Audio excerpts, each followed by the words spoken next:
And we're back. Howdy y'all, this is Ethan Bonreal giving y'all that gay shit you love while playing Earthbound. So last time we were here, we recovered our UFO to travel back to Winters and got into a fight with an evil mushroom. On top of that, I also talked about my cute new coworker, the benefits of a mustache for intimacy, and I also talked a little bit about my negative encounter with homosexuals and just jerks who look like Sid the Sloth.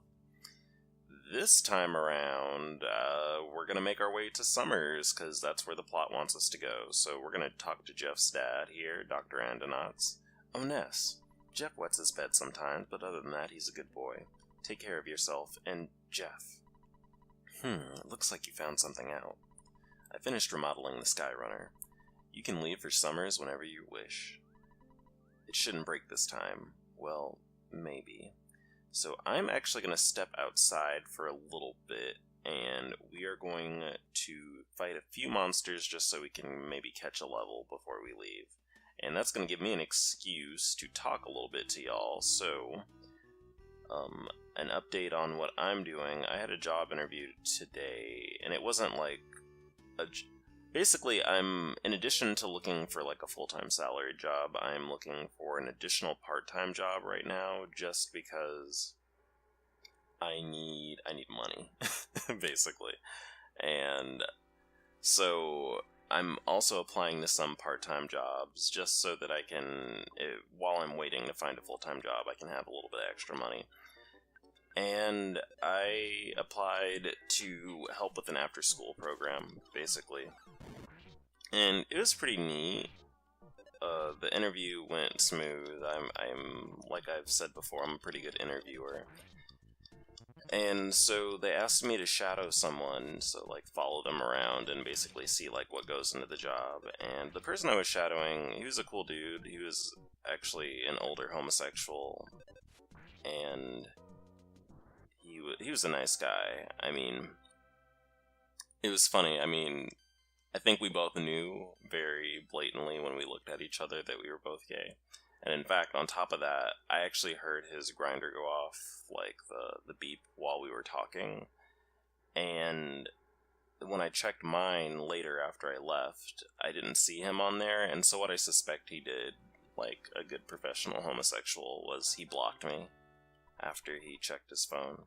Which is neat, because I always wonder about that. I feel like straight society is going to really catch on as gay people get more integrated, basically, into professional environments. I mean, we always have been, but as it gets more, as people are more open about their sexuality, I think there are going to be, like, rules of etiquette for having dating apps or being on Grindr at work. Like, basically, maybe you shouldn't be contacting coworkers or be logged into Grindr while you're in your workplace. Although you can't really log out of Grindr, you have to just uninstall the app. I was a little bit worried about that on one of my previous job interviews, because there we go, Paula got that level that I was looking for, there we go.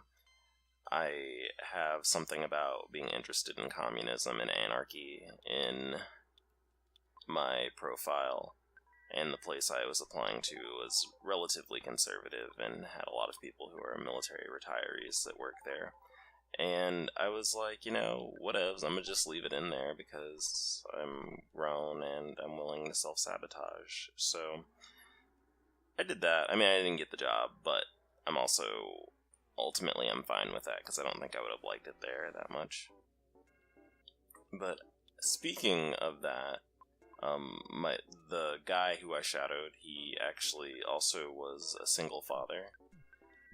And part of the way he let me know that he was a homosexual was he's like, there's no way for me to have children because I don't have ovaries. And then he just kind of trailed off, and I was like, and in my mind I was like, and you don't want to have sex with someone who, you wouldn't have sex with a woman who could give you babies because you're a homosexual. And I was like, that's cool.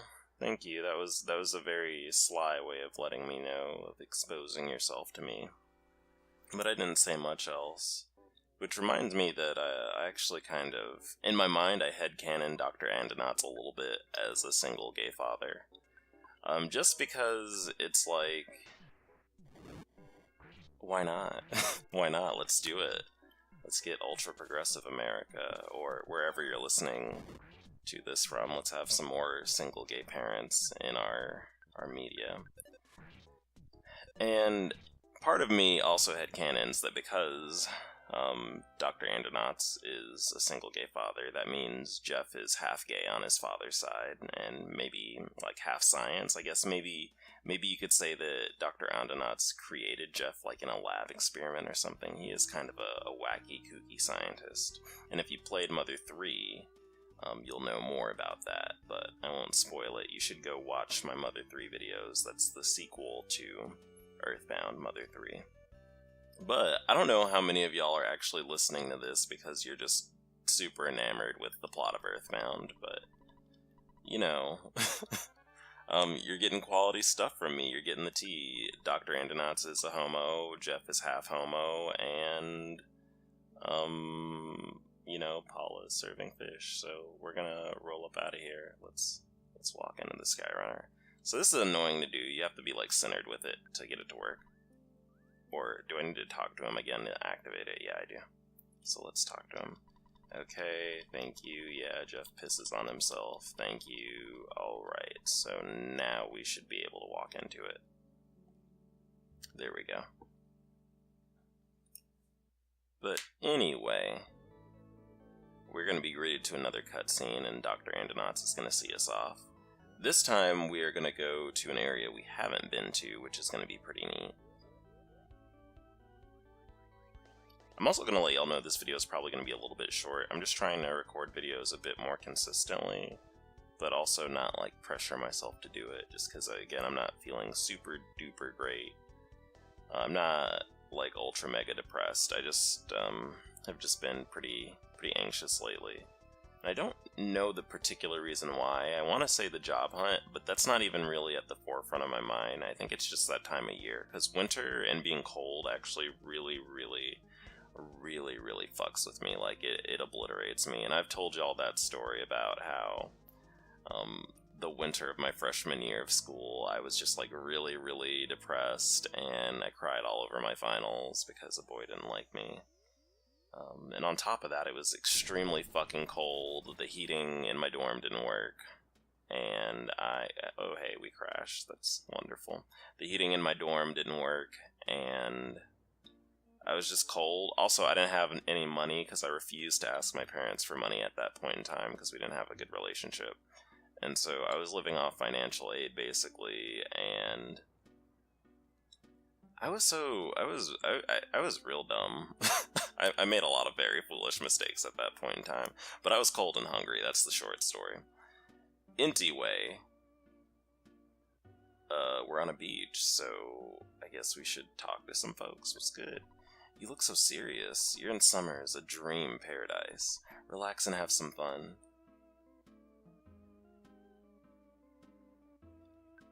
I'm just trying to take a nap in the shade. Don't bother me.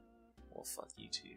I mean, I guess that is kind of rude. You just get surrounded by these children and abruptly accosted. But Summers is pretty neat. This is one of my favorite areas in the game. It actually reminds me, for my people who live in San Antonio, which is where I live, of La Cantera's resort area and some of the areas around the rim, because it has that, oh shit, that sign just attacked us. It has that, that kind of... So, resort areas tend to use, like, really stylized, but, like, pseudo-natural... See, I'm full of shit, I'm just saying random shit, but... Like, pseudo-natural design, like, that is themed after the idea of an area. So, in this case, it, like, has this kind of earthy feel to it that's very different from, like, Forsyth and shit, because that was very clearly supposed to be urban. But you'll see, like, the sidewalks just look like they're, I don't want to say cobblestone, I don't know what that kind of design is, but the roads are different, and all the buildings just kind of have this seaside aesthetic to them, which I like a lot. It's actually, I think it's very pretty. But anyway, La Cantera, the mall I'm talking about, has resorts that use a similar aesthetic, but it's not exactly the same. It uses like a Spanish colonial and Spanish inspired, that's Spanish from Spain, inspired aesthetic to kind of give you that feel, even though honestly that's real fake, because it's really just to draw in tourists, because no one really lives in homes like that in San Antonio, besides maybe like people who have historical homes, and even then, that's not even really a thing. But Summers it's not huge like Forsyth, but there's a lot to explore, so the first thing we need to do is talk to this nerd right here. Would you like a boat ride? I don't feel like sending a ship out. I'm worried about my wife. I'm not afraid of the Kraken. My wife's totally ignoring her magic cake business. These days she just spends her time hanging out in a strange club. We no longer have any mutual interest to discuss. Well, that sucks for you. Is our relationship over? Well, I mean, I don't want to tell you that it is, but maybe it's time to let things go. Across the sea, there's a town named Scoraba. It's a mysterious town. It's my dream town. Okay, so now that we've done that, I guess we should just go by one to all these buildings. I also really like how the hospital looks in this area. I just, design-wise, I just really like what they did with there. It just really contrasts with the rest of the game, which is very interesting. Because once you leave Eagle Land, that's where Onett, Tucson, Threed, and Forsyth are, you move to actually a different continent. So Winters and Summers are on a separate continent, and they all have very different designs from the rest of the places we've been. Which kind of... Eagle Land is actually supposed to be a pastiche and a parody of suburban America.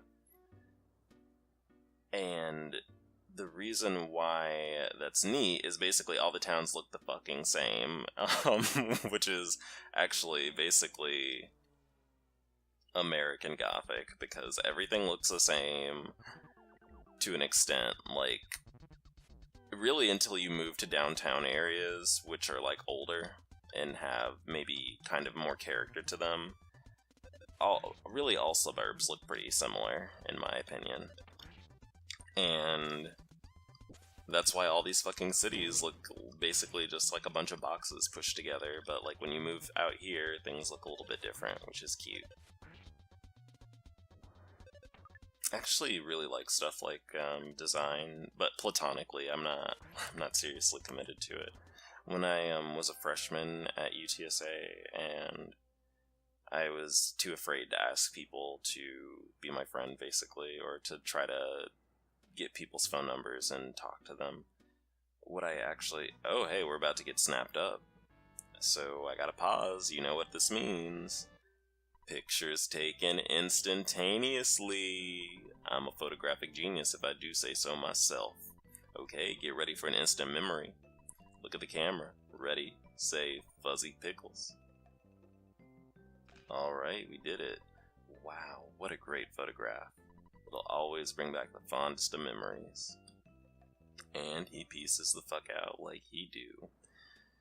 But when I was a freshman, I was a little bit afraid to ask for friends, and what I would do while it was still a little bit summery was I would go out at night and just wander around, and I would take pictures of the different corridors around my university and just look at how they were designed and see and think about how they fit together, and I would use that as kind of like a basis for self-reflection, which is a little bit corny. This sounds like I'm full of shit a little bit, but I would do that, just because I'm a fucking nerd, and I tend to...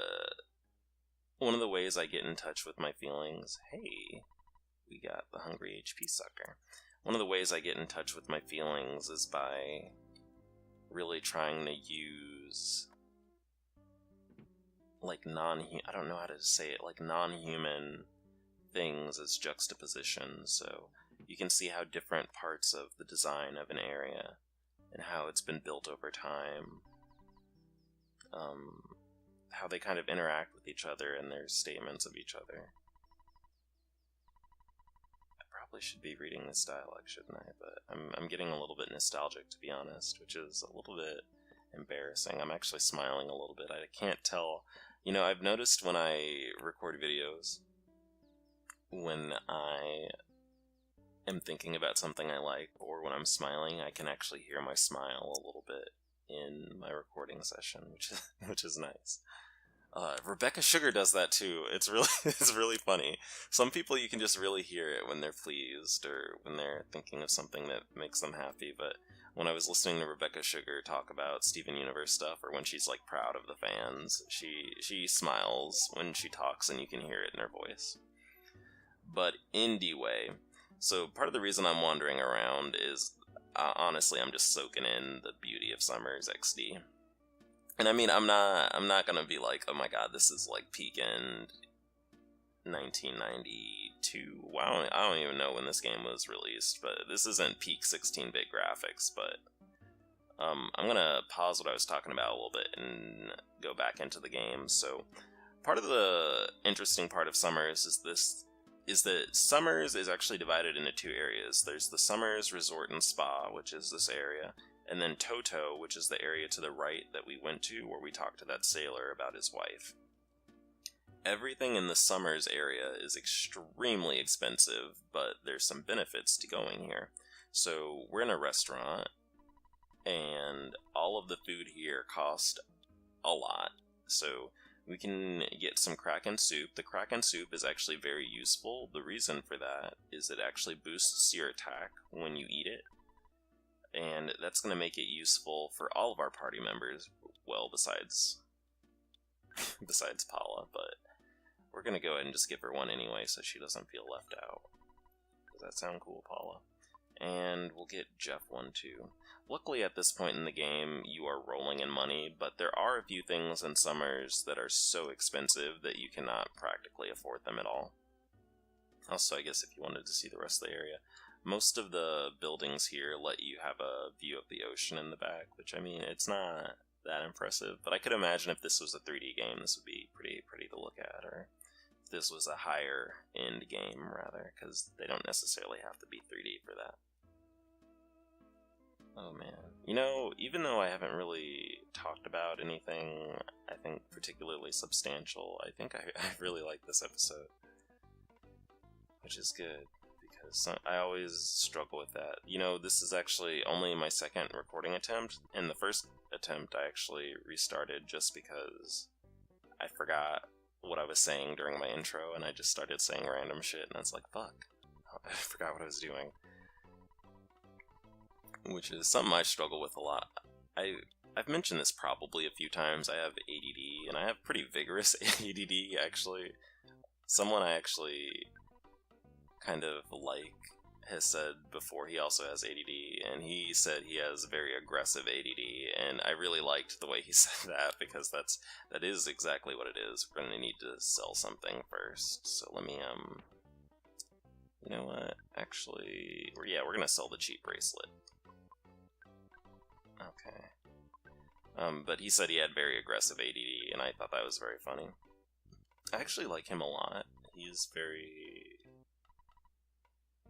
nice, but he is also, not to be toxic, but he's a little bit flaky. But not because he's a fuckboy. He's always doing a lot of stuff. So if you're looking at the prices of these, these items cost basically like a third of our entire money pool, so we're not going to buy all of it. I only got the big league bat because the damage upgrade is important. The lucky coin increases your luck stat, but luck actually is not super useful in Earthbound. It affects your accuracy, and on top of that, it does not affect your critical hit like it does in most games. So we're gonna basically ignore it because we don't really have a problem with missing things that often. Also, we fucked up and got attacked from behind. But that's okay, because that's more EXP. Wow, that's rude. So, I don't know where I want to end this video.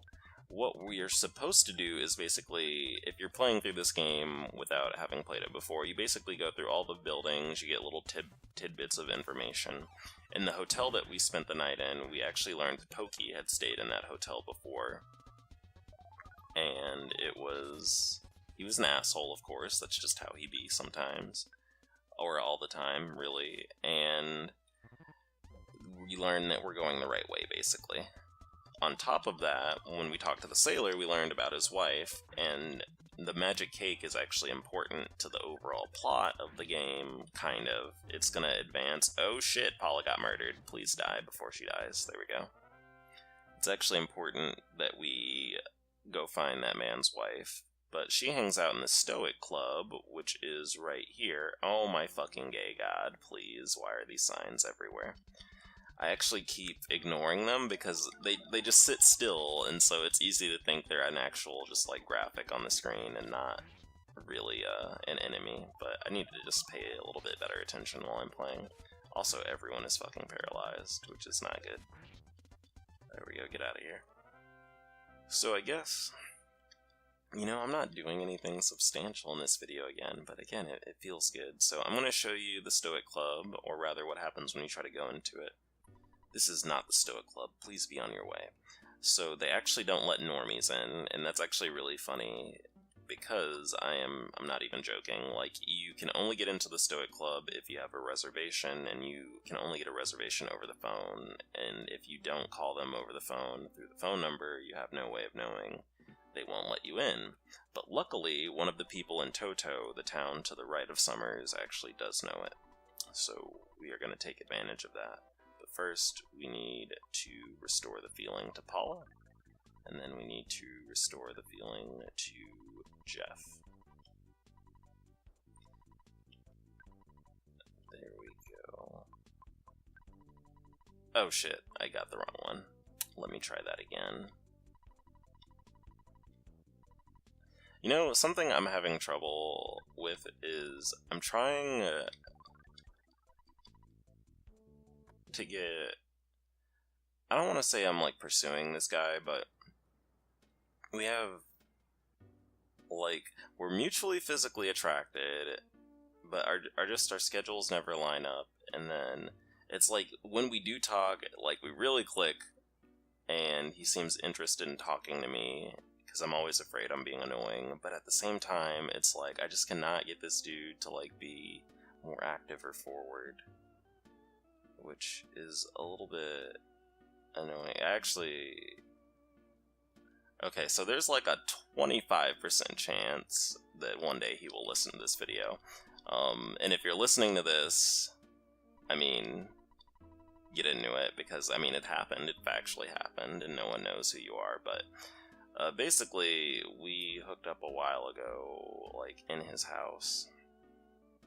And, well, not his house, in his mom's house, XD, because he lives with his mom, like I live with my parents.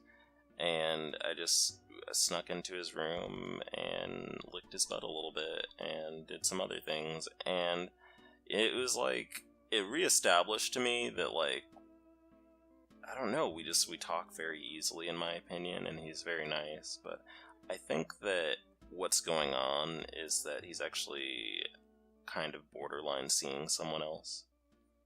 And also, I think that maybe something you learn as you get a little bit older is that some people, like, are interested in you, but they cannot imagine investing in you, and that the idea of investing or doing the work of maintaining a relationship with someone is, like, it's just too much for people. So when I say maintaining a relationship, what I mean is, like, doing all the work that goes into, like, keeping another person happy, and then also keeping communication flowing. For some people, it's like, you know, there's physical attractions there, and there's a bit of an emotional attraction, but there's not the motivation to take care of this person and nurture that relationship that you're building. And it doesn't even have to be a romantic relationship. And I believe I'm kind of in that situation with this person, because I don't want to say he only talks to me when he's horny, but... And that's not true at all. He doesn't only talk to me when he's horny. He talks to me other times, but I don't think that He don't like me like that. That's the short way of saying what I'm saying. He likes me, and we have good sexual relations, and we're attracted to each other, and we talk easy, and we have similar interests, but sometimes it just don't click like that, boy. And you gotta deal with it, and that's real grown folks hours. It's 5:44 a.m., and I'm telling y'all how it is. But anyway, I just got the phone number to the Stoic Club. I'm gonna talk to this dude again just as a reminder. Do you know the Stoic Club in Summers? You need to call a secret number for a reservation if you want to get in. What? Yeah, I'll give you the secret number. I warn you though, it's a strange place. Okay, so that's how you get the Stoic Club number, and we're gonna take care of that in the next episode. Oh shit, actually not quite yet, because there's a cutscene here. Hello, Jeff. Oh, happy day. I finally got a hold of you. Oh, Jeff, it's me, Tony. I'm collecting player names for a school project. You know, players just like you. I'm looking through the screen. You can't see it because I don't have a face cam, but I'm looking directly into your soul. So we are going to name ourselves E.Bond. So we will be Ethan Von Real abbreviated. And then we are going to say yes. Thank you, game player. Thank you very much. Is this correct? Yeah, it's totes right, kid. Oh shit. Deleted a number, letter, words. There we go. I apologize for any trouble this may have caused you. Don't put my friend in Jeff. Or don't put... Shit, boy. See, this is what happens when you play with dyslexia, no glasses on, and at 5:40. What time is it? Okay, it is really 5:46 now. 5:46 in the morning. You don't know what you're reading. Well, anyway, talk to you later, Jeff. I hope that I can see you again, and I'm gay pining after you, XD. Sadly, Jeff is only half gay, so he can only give half of his attention to this. Goodbye. So, we are going to cut the video. If you're wondering what these ugly-ass things here are, they are cats. You know, they're a little bit hideous, but I kind of like them. I would keep one of these fellas in my home, I guess, maybe. I don't know if it'd eat my soul or not, but anyway, I'm about to peace the fuck out. This video is almost 30 minutes long for no reason, because I did not accomplish anything in it. But, as always, thanks for watching. I appreciate y'all, and have a good, glorious gay one. Bless. See ya.